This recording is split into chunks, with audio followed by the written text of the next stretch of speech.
You just realized your business needed to hire someone yesterday. How can you find amazing candidates fast? Easy. Just use Indeed. Stop struggling to get your job post seen on other job sites. With Indeed sponsored jobs, your post jumps to the top of the page for your relevant candidates, so you can reach the people you want faster. According to Indeed data, sponsored jobs posted directly on Indeed have 45% more applications than non-sponsored jobs. Don't wait any longer. Speed up your hiring right now with Indeed.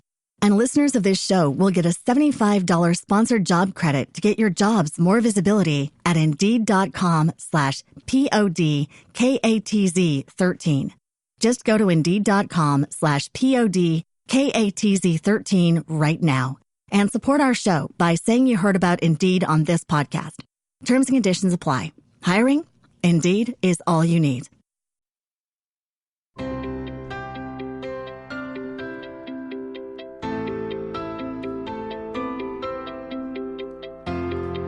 Hola, te doy la bienvenida a un nuevo capítulo de Mirando al Mar.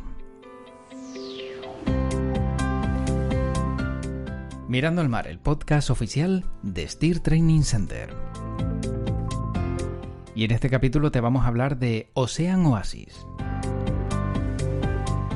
Se trata de una empresa que se encarga de desalinizar agua aprovechando la energía de las olas con una solución que permite desalinizar sin emisiones de manera flexible y eficiente.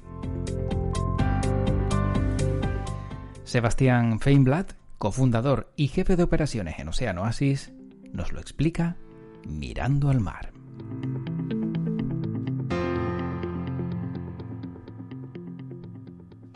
Vamos a hablar de ello con Sebastián Feinblatt. Él es jefe de operaciones y cofundador de Ocean Oasis y director general de Ocean Oasis Canarias. ¿Qué tal? ¿Cómo estamos? Muy bien. Encantado de estar contigo aquí hoy en este podcast Mirando al Mar de Steer Training Center para conocer un poquito qué es Ocean Oasis, porque tienen proyectos interesantes, pero uno en concreto. Pero para empezar, ¿qué es Ocean Oasis? Ocean Oasis es una empresa noruega que fue creada hace unos 3 años en Noruega con 2 cofundadores y conmigo mismo, somos 3 cofundadores, y creamos Ocean Oasis para desarrollar una tecnología que había comenzado mi cofundador e inventor, Thomas, a desarrollar hace muchos años, pero que nunca había puesto en práctica. Y esa tecnología lo que pretende hacer es desalar agua utilizando la energía de las olas. Pero ¿cómo llega una empresa noruega a Canarias? Porque claro, eso también es curioso, ¿no? Es una muy buena pregunta. La verdad es que cuando nos planteamos dónde probar la tecnología, estábamos empezando a desarrollarla y empezando a investigar los mercados donde realmente es interesante desarrollar tecnología de desalación. El primer mercado en Europa que se nos ocurrió, obviamente, es Canarias. La experiencia en desalación de Canarias es impresionante. Los técnicos y la experiencia que se ha desarrollado en los últimos años en las islas es puntera, está al nivel de otros grandes centros de desarrollo tecnológico, y la posibilidad de hacerlo dentro de Europa y obviamente en un país conocido era óptimo. Por otro lado, el entorno de olas que tiene Canarias, y en especial Gran Canaria en este caso, nos permitía probar la tecnología en un sitio donde para nosotros era óptimo también.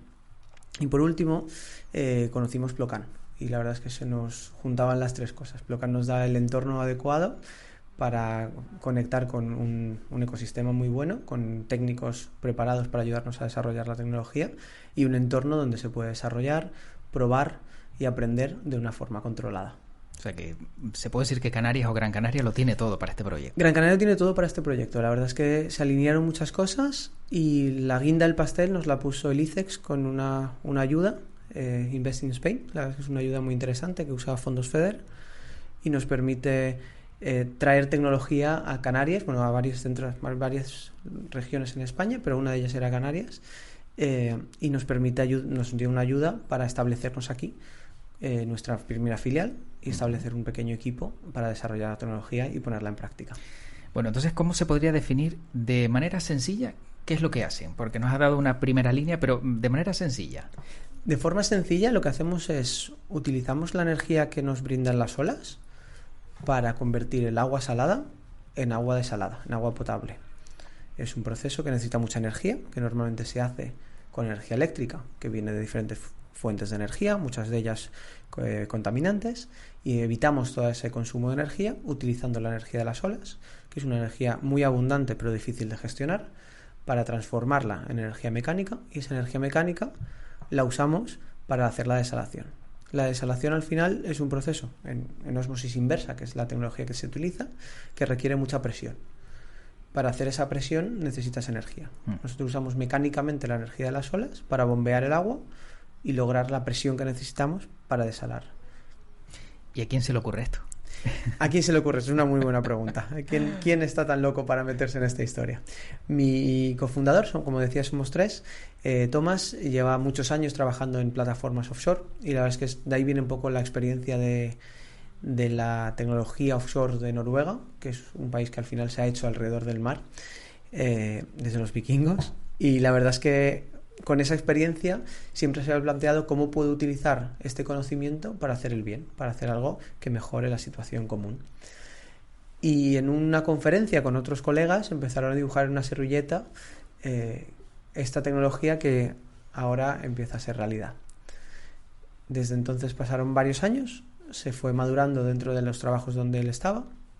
Finalmente se atrevió a salir y a desarrollarla, y después de varios meses dándole vueltas y juntándonos con él, con mi otra socia, Christine, y conmigo, decidimos dar de alta la empresa dentro de un contexto de una aceleradora que se llama Antler, que nos ayudó a poner todo en marcha con una pequeña inversión y con apoyo logístico, digamos, dentro del sistema de emprendedores en Noruega.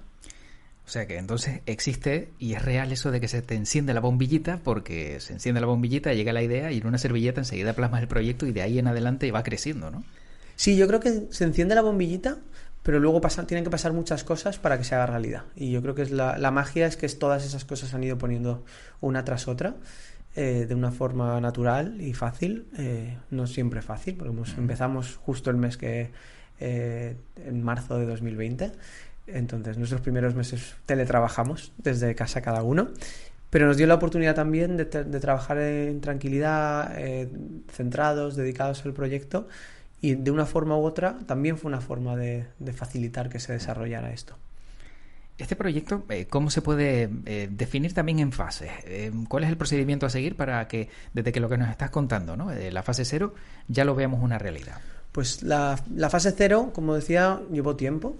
Después empieza una fase más formal, donde se constituye una empresa, se identifican las necesidades, obviamente se identifica la fuente de los fondos. La verdad es que las ayudas de diferentes instituciones es muy necesaria, porque al final son proyectos de investigación donde hay un coste grande que hay que afrontar por delante. Una vez que esos costes se consigue el capital, viene una fase de diseño y de madurar de esa servilleta, madurar ya lo que va a ser el diseño de la construcción. Se construye y luego vienen varias fases hasta que se puede poner en el agua, digamos. Primero se hace la primera construcción, es más estructural, después se incluyen todos los sistemas que van a ir dentro, se prueba. Normalmente lo probaremos en la costa o cerca del muelle realmente, y una vez que está listo se saca al alta mar. En este caso sería Plocan, donde vamos a probarlo en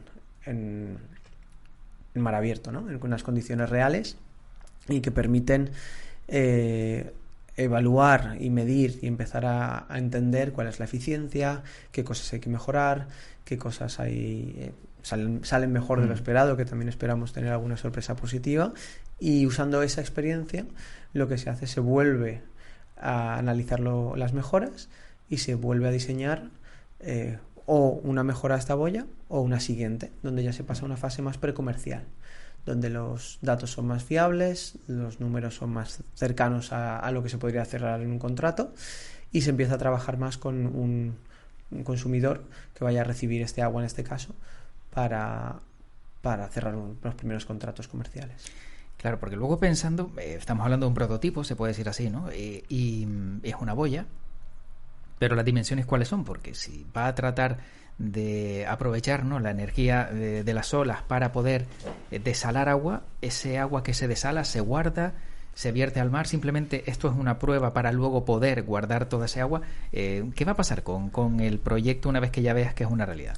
Es que es muy buena pregunta. Es un prototipo industrial. Queríamos empezar con un tamaño suficiente donde se pudiera producir una cantidad significativa de agua, porque no habíamos hecho ya pruebas en laboratorio y creíamos que era interesante hacer un prototipo donde se reflejara la tecnología que ya va a ser la que se utilice en las siguientes fases. Dicho esto, la boya mide unos 7 metros de diámetro y unos casi 11 metros de altura, que ya no es algo ya no pequeño, pero es pequeño para cualquier plataforma offshore. Cuando lo hablamos con gente que se dedica a esto, les parece algo relativamente pequeño. A mí me sigue impresionando lo grande que es. Y la forma de transmitir el agua a costa, la verdad es que es muy interesante, porque es una de las grandes preguntas que se nos hace siempre. El sistema que se utiliza en otros sistemas de desalación, normalmente hay algunos sistemas de desalación que se utilizan barcos, y lo que se hace es una conexión a tierra con una tubería. Uh-huh. Es un sistema sencillo que obviamente tiene que tener su impacto ambiental y sus estudios de dónde se va a desarrollar y cómo se va a conectar, pero no implica mayor complejidad que esa conexión. La idea es poder entregar el agua a costa con esta tubería, y se conectaría al sistema pues de la empresa de agua que ya exista en la zona, o el consumidor que lo necesite si fuera un consumidor puntual. ¿Y estaremos hablando de agua potable o simplemente agua desalada? Es agua desalada. Necesita un proceso para terminar de transformarla. Realmente es remineralización y luego estabilización de algunos componentes. No es un proceso excesivamente complicado, pero sí que es un proceso delicado, porque al final, si estamos hablando de agua potable, estamos hablando de unas calidades y unos controles que hace falta tener. Bueno, pero es el primer paso, ¿no? El poder quitarle la sal al agua para poder aprovecharla. Exacto, es el primer paso y es el paso que más energía consume. Por eso nos estamos centrando en esta parte. El otro paso es un proceso, pero no necesita tal cantidad de energía como es la desalación. Los pros y contras de un proyecto como este, ¿cuáles son? Por ejemplo, se me ocurre, claro, una plataforma de 7 metros de diámetro, 11 de altura, de repente hay mucho oleaje, aunque tenga anclas que la sostengan, se convierte en una maraca. ¿Cuáles son los problemas que ustedes han estudiado que pueden ser muy negativos y aquellos que hasta les puede beneficiar? Cuando hablamos de energía unimotriz, para aprovechar la energía de las olas, siempre es el mismo problema. Tienes que hacer un balance entre absorber la energía, y para absorber la energía tienes que moverte mucho y aguantar la energía cuando viene demasiado fuerte. Y eso nos lleva a dos partes. Una de diseño, en la cual optimizamos el tamaño de la boya para el entorno marino que vamos a encontrarnos. Según el entorno de olas que vamos a encontrarnos, hacemos la boya más grande o más pequeña. Entonces, el tamaño que estamos haciendo ahora, digamos que es la mitad de lo que pondríamos en una boya normal en Canarias, pero esta boya es perfecta, por ejemplo, para el Mediterráneo, porque las olas que esperamos encontrar son más pequeñas. Después tenemos otro problema, que es la estacionalidad. Cuando estamos en zonas donde hay una estacionalidad muy fuerte, cuando hay muchas olas, si diseñas para las olas grandes, en invierno, digamos, por ponerlo fácil, en verano seguramente no se mueva y no puedas aprovecharlo. Por lo cual es un diseño que solo puede aprovechar una serie de meses al año. Eso nos pasa, por ejemplo, en el Mar del Norte, donde las olas en época de invierno son muy grandes, pero en verano se calma mucho. Entonces tendríamos que tener una optimización de esa boya. Por otro lado, hay otros sitios donde eso no pasa. Por ejemplo, en Canarias, aunque sí que haya una estacionalidad, es menor. En otras zonas como Sudáfrica, en Chile, Namibia, esa estacionalidad es menor incluso, y podemos optimizarlo. Entonces lo que hacemos es optimizamos el tamaño, pero también elegimos dónde vamos a desarrollarlo. Empezaremos con los países donde se puede hacer más, por eso estamos centrados aquí por ahora, y después iremos evaluando dónde se puede avanzar y aprenderemos a desarrollar tecnologías que nos permitan aprovechar esas diferencias de los dos momentos del año. Claro, porque si no, ¿qué supondría? ¿Sacar del mar esa plataforma para luego sustituirla por otra dependiendo de la temporada? Claro, o sea, o construyes una muy grande y está parada durante el verano, la tienes ahí de piscina, y no puedes utilizarla, y entonces optimizas sobre la producción en invierno, o viceversa, construyes una más pequeña que funcione muy bien en verano, que igual es el momento donde más agua es necesaria, y en invierno o se retira o se guarda dentro de una zona protegida. Igual no hace falta sacarla del agua, pero igual simplemente ponerla a cobijo. ¿Y esta podría ser una solución a la sequía que estamos viendo en varias partes del mundo? Esperamos ser parte de la solución. Entendemos que que el problema es excesivamente grande como para que haya una solución única. Creemos que hay muchas soluciones y que tienen que ponerse todas en conjunto y esperamos ser parte de esa solución. Nuestra solución necesita estar en la costa, necesita tener un entorno de olas concreto y por lo cual resuelve alguna de las zonas donde hace falta ese agua, pero no todas. Por lo cual creemos en la conjunción de soluciones y que ponerlas todas sobre la mesa vale la pena y esperamos que la nuestra sea una de ellas. Claro, que luego surge otra pregunta, a tenor de esta anterior, y es que si conseguimos desalar ese agua del océano, ¿podría llegar el día en el que veamos que todos esos millones de kilómetros cúbicos, porque son kilómetros cúbicos de agua que tiene el planeta, se acaben? Es una buena pregunta. La verdad es que estamos lejos de estar ahí. Y al final el ciclo del agua, y me acuerdo de cuando estábamos en el cole, ¿no? Que la gotita subía, se evaporaba y volvía, todo vuelve. Al final es un tema de gestión del agua, es un tema de disponibilidad del agua en zonas donde hace falta, pero el agua va a volver al mar. Más limpia, esperemos que sucia, al final es un tema de contaminación también, pero la capacidad que tenemos nosotros de salar por muchas boyas que instalemos en el mundo, vamos a estar muy lejos de secar el mar y llenar de agua dulce el planeta. Y por otra parte, al final la evaporación es el efecto más grande que hace ese efecto, vamos, que reduce el agua salada. No va a pasar. Garantizado. Garantizado. Bueno, lo que sin duda es importante en este proyecto es que puede reducir los costes en el precio de producción de agua potable, ¿no? y ayudar a regiones dependientes de la desalación. Ese es el principal objetivo. La verdad es que queremos ser una solución para adaptarnos al cambio climático, para ayudar a adaptar. Es decir, cuando ya empezamos a afrontar problemas donde falta más agua, donde las sequías son más fuertes, donde los costes para producir agua son grandes, creemos que nuestra solución tiene parte de la solución, parte de la respuesta. Y por otro lado, reducimos las emisiones. Normalmente la desalación, depende de dónde estás, requiere mucha energía y esa energía no siempre se puede proveer con medios renovables, por lo cual acabamos produciéndola con más contaminantes. Entonces, estamos afrontando y reduciendo ese impacto climático y también afrontando las consecuencias, porque entendemos que ya es necesario empezar en consecuencias, no solo en evitarlo. Sí, porque el proyecto de ustedes no tiene ningún enchufe a ningún sitio. Está claro Nada. que es independiente completamente y todo, se nutre de toda esa fuerza de las olas, como bien indicabas. Exacto. O sea, nosotros no tenemos la necesidad de conectarnos a tierra para ningún tipo de conexión más allá de entregar agua. La parte eléctrica no es necesaria. Y lo único que hacemos es producir esa energía directamente de las olas para hacer el proceso que contamos antes. De cara a un futuro, cuando veamos plataformas más grandes o de otras dimensiones, ¿no? Como bien indicabas, aunque esta ya de por sí, bien lo decías, tiene un tamaño considerable, viendo que realizan labores offshore, ¿habrá que contar con personal formado en las características o la cualificación, ¿no? Para trabajar en el sector offshore, como por ejemplo todos aquellos que se forman en Steer Training Center? Totalmente. Es una parte fundamental. Al final la seguridad offshore es el principio y el final de toda actividad. No se puede contar con una actividad offshore sin tener la formación adecuada, sin reducir los riesgos al máximo, aunque no sea posible eliminarlos del todo, y eso pasa por una buena formación. Y ahí nos apoyamos también en lo que nos ofrece nuestro contacto con Steer y nuestro contacto en general con el conocimiento offshore y con lo que se está desarrollando en tanto tecnologías de eólica, que ha sido el precursor en ese sentido. Vamos a aprovechar mucho ese conocimiento para asegurarnos de que nuestras operaciones son seguras y eficientes también.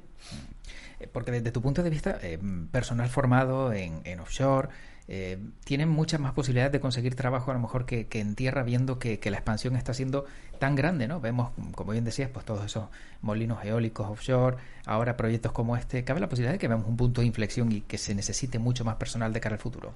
Yo creo que la cantidad de personal formado para hacer frente a estas necesidades es creciente y va a ser creciente en los próximos años de una forma muy significativa.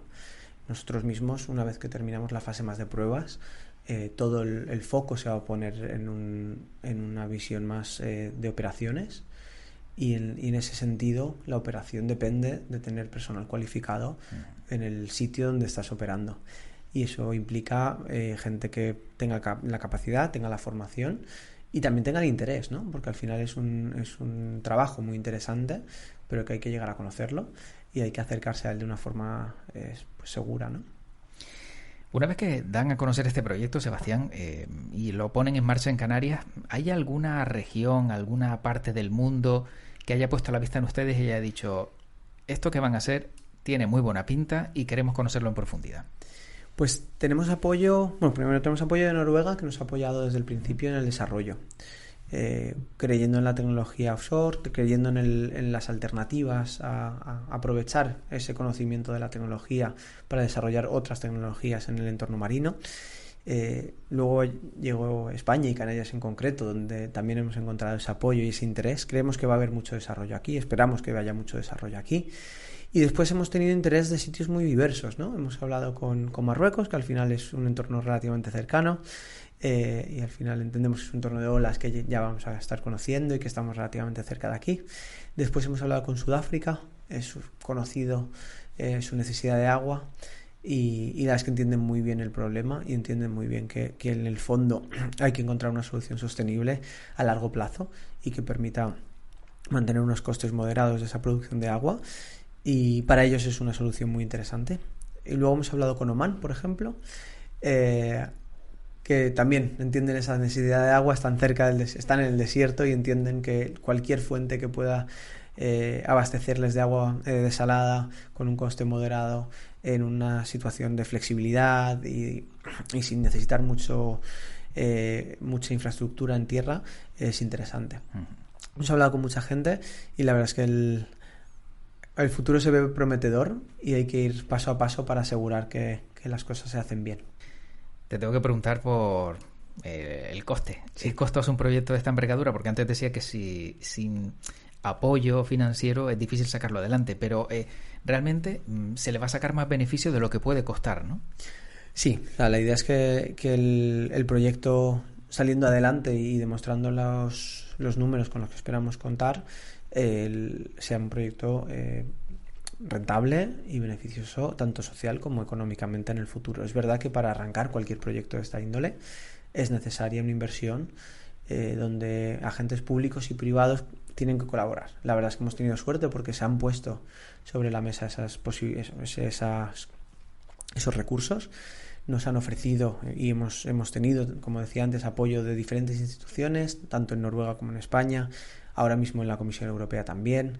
Se van abriendo diferentes convocatorias que apoyan este tipo de desarrollo de tecnologías y es fundamental porque al final el capital privado ve como estos proyectos de alto riesgo, especialmente al principio, y necesitan ese empuje del capital público para desarrollar tecnologías que en el futuro vayan a crear empleo, vayan a resolver problemas que estamos enfrentándonos a día de hoy y que realmente creen capital económico a medio y largo plazo. Pero sí, barato no es.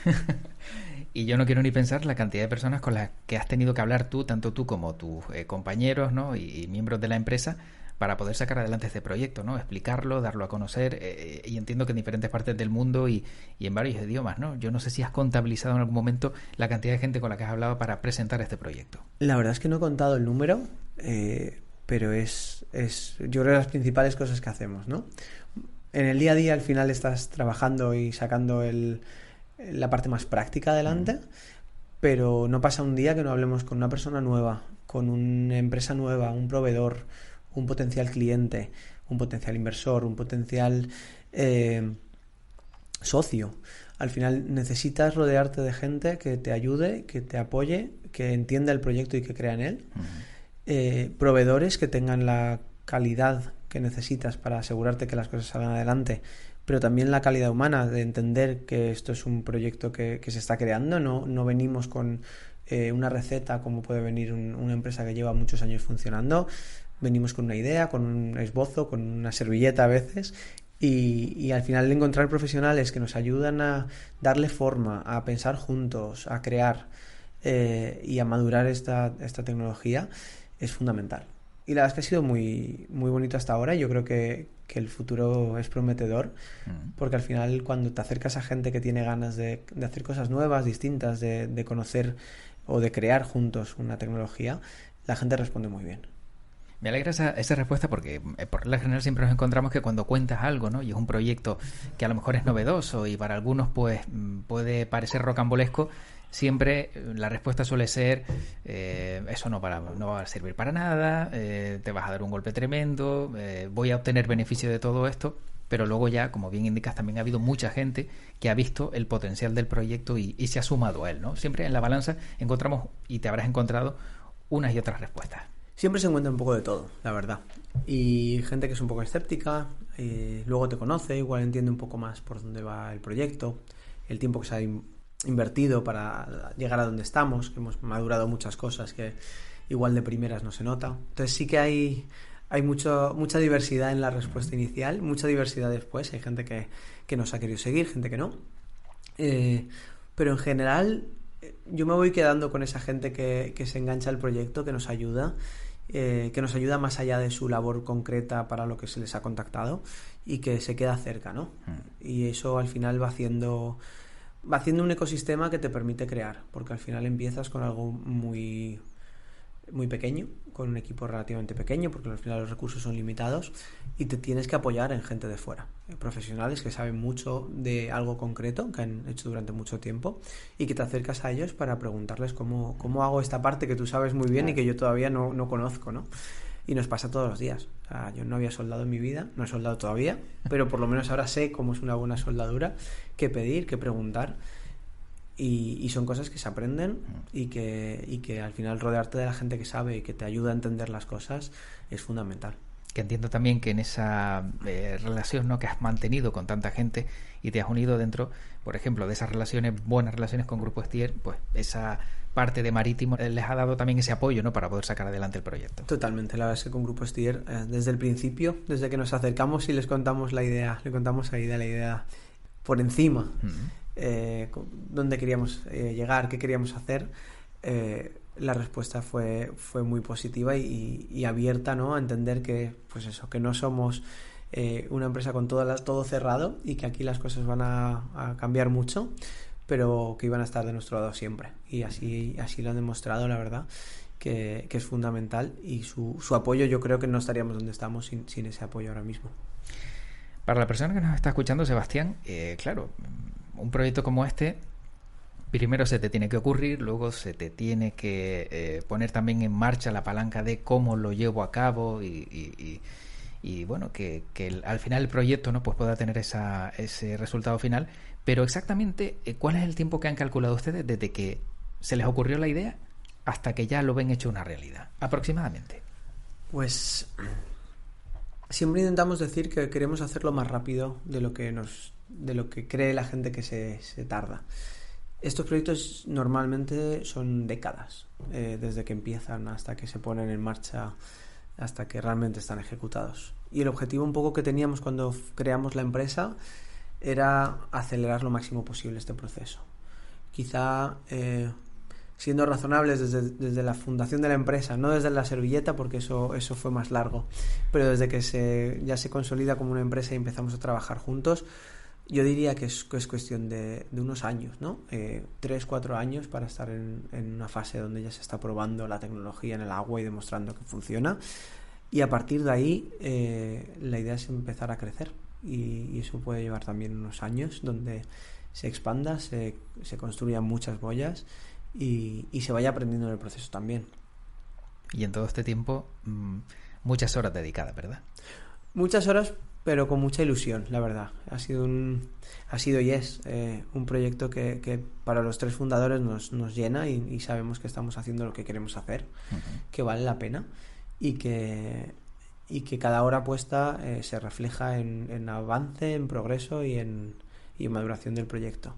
Entonces contamos con que las horas puestas valgan la pena. También contamos con descansar, y yo creo que es importante que cuando uno se plantea estos proyectos no todo sea trabajar 24 horas al día. Obviamente se ponen muchas horas, pero hay que cuidarse y hay que cuidar también el entorno.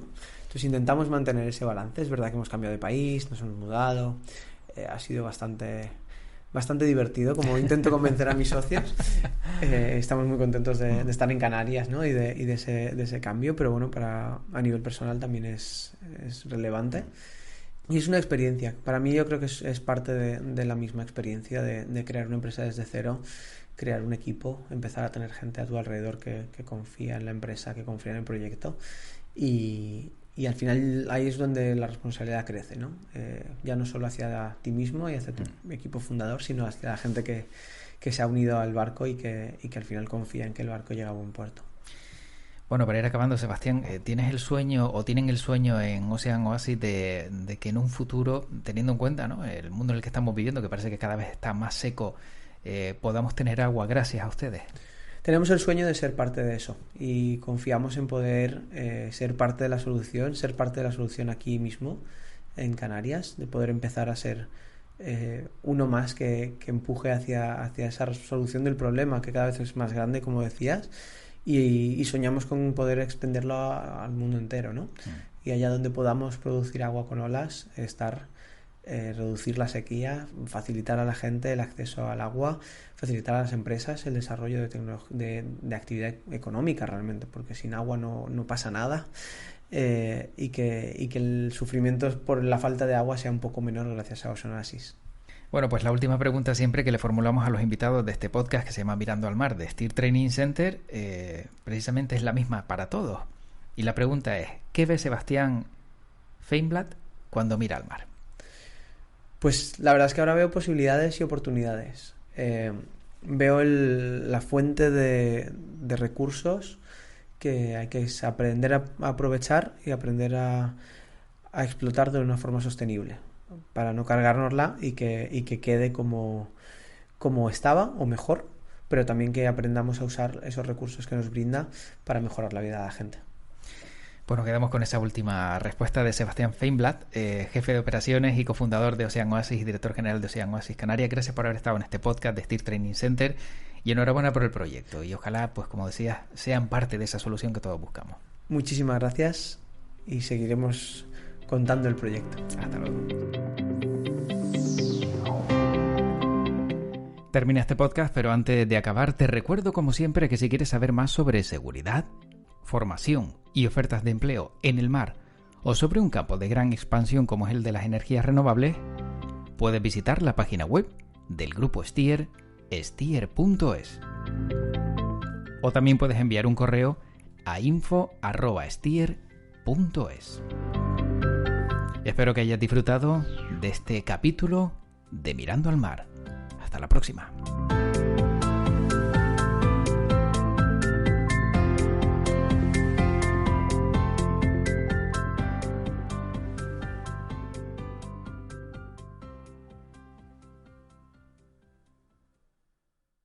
You might not be a tech genius, but you want your business to crush it, and you need a website now. Thankfully, Bluehost makes it easy. Customized, optimized, and monetized. Everything exactly how you want with AI. Your site can be up within minutes. You really won't believe it. Plus, Bluehost keeps you protected 24/7. No more worrying about hackers. Just relax and focus on your customers. So whatever your hustle may be, secure your online presence in 2025 with Bluehost. Head to Bluehost.com to start now.